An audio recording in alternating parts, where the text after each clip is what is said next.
दोस्तों, आपने फिजिक्स और मैथ में आयाम अर्थात डायमेंशन के बारे में पढ़ा ही होगा।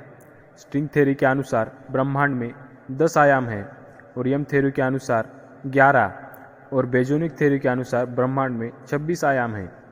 आयाम को अंग्रेजी में डायमेंशन कहते हैं। आयाम का संबंध हम दिशा से लगा सकते हैं। तो चलिए जानते हैं इन आयामों के बारे में संपूर्ण जानकारी और हमारे वेदों में और पुराणों में इसके बारे में क्या कहा गया है।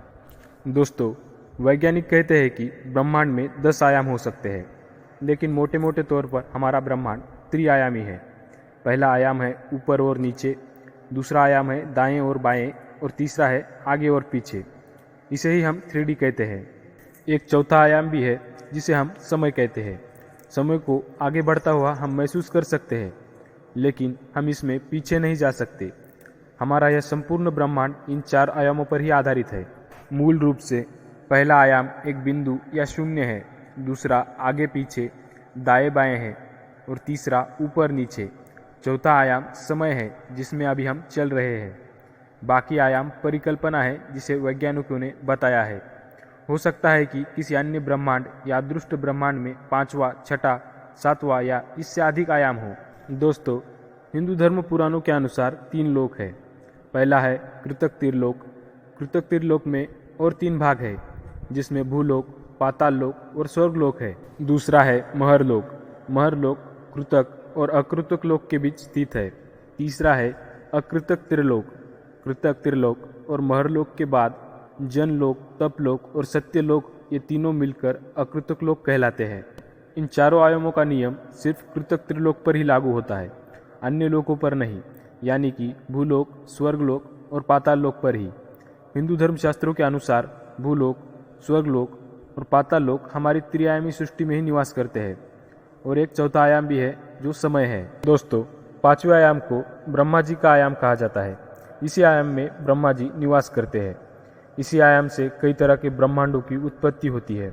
यहाँ का समय और हमारा समय अलग होता है। इसके बाद 6ठे आयाम में महाविष्णु निवास करते हैं। महाविष्णु के भी 3 भाग है, कारणोदकशायी विष्णु, गर्भोदकशायी विष्णु और शिरोदकशायी विष्णु। इसमें कारणोदकशायी विष्णु अर्थात महाविष्णु तत्वोदि का निर्माण करते हैं, जिससे इन 5 आयामों का निर्माण होता है।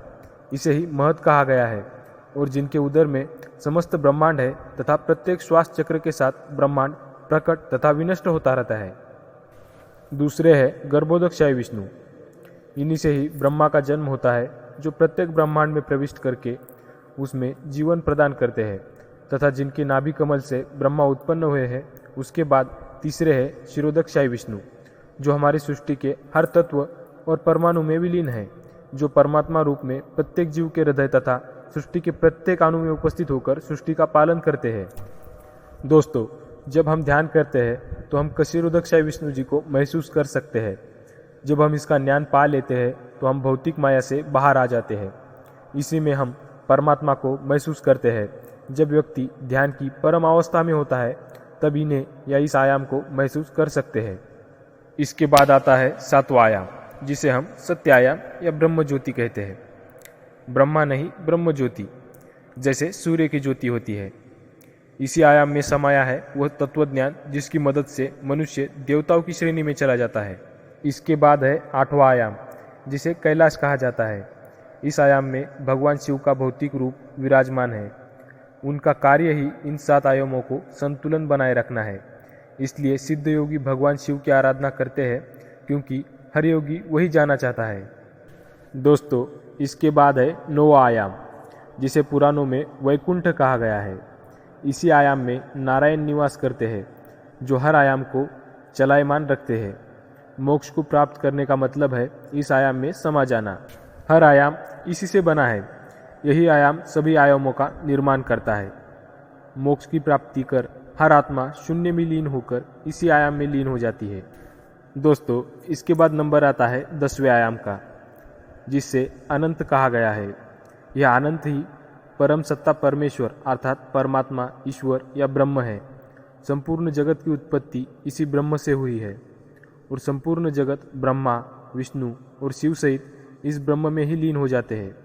यह एक जगह प्रकाश रूप में स्थिर रहकर भी सर्वत्र व्याप्त है। दोस्तों, वैसे तो वेद और पुराणों में 64 आयाम बताए गए हैं, लेकिन आज की इस वीडियो में बस इतने ही। अगर आपको और आयामों के बारे में जानना है तो आप हमें कमेंट करके बता सकते हैं।